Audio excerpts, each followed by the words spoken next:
3 years after Nigeria embarked on some of its most consequential economic reforms in decades, the government says the painful decisions are beginning to deliver results. But on the streets, the question is much simpler. Are ordinary Nigerians actually feeling the benefits? We, the masses, we are not, like me personally, the impact is not much on me, as I don't see the gain much. For this civil servant, the economic reality is measured not in fiscal indicators, but in the cost of getting to work. And fuel remains one of the biggest pressure points. The government says removing subsidy was necessary to free resources for wages, infrastructure, and other priorities. At its reform scorecard briefing, officials said subsidy savings between June 2023 and December 2025 amounted to 15.8 trillion naira. Between June 2023 and December 2025, subsidy savings mobilized the sum of 15.8 trillion naira in resources for the Federation. The government says the money did not simply disappear.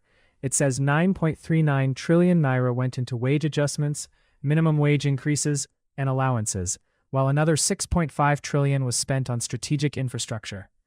It also points to a minimum wage increase from 30,000 to 70,000 naira, student loans, cash transfers, and other interventions. But for many Nigerians, rising transport and food costs continue to overshadow those gains. Look at the fuel, it's too expensive. Some passengers leave their work, they cannot come to work again because of the expensive of transportation. For others, the pressure extends beyond transportation. Food, rent, school fees, and basic household expenses are all competing for increasingly limited income. The hardship is too much. Things are too expensive. House renting increased. Some people cannot even eat 3 square meals in a day. Food stuff, house rent, everything increased. And while government argues that the more important question is where Nigeria would have been without the reforms, citizens are dealing with the reality of where they are today.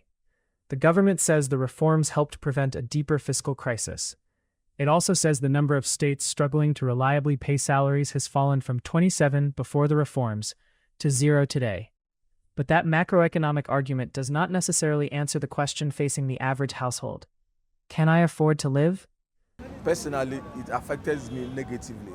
I'm not a rich man. Everything is very hard for me. The government says the reforms are a price Nigeria had to pay for economic stabilization. Citizens, however, are asking how long they must wait before that stabilization translates into relief. One respondent gives the reforms a cautious pass. Nigeria's reform scorecard may show savings, higher revenues, improved fiscal indicators, and new social interventions. But another scorecard is being written every day, in transport queues, food markets, homes, and workplaces. And perhaps the biggest measure of reform is not what government says it has saved, but what the average Nigerian can now afford.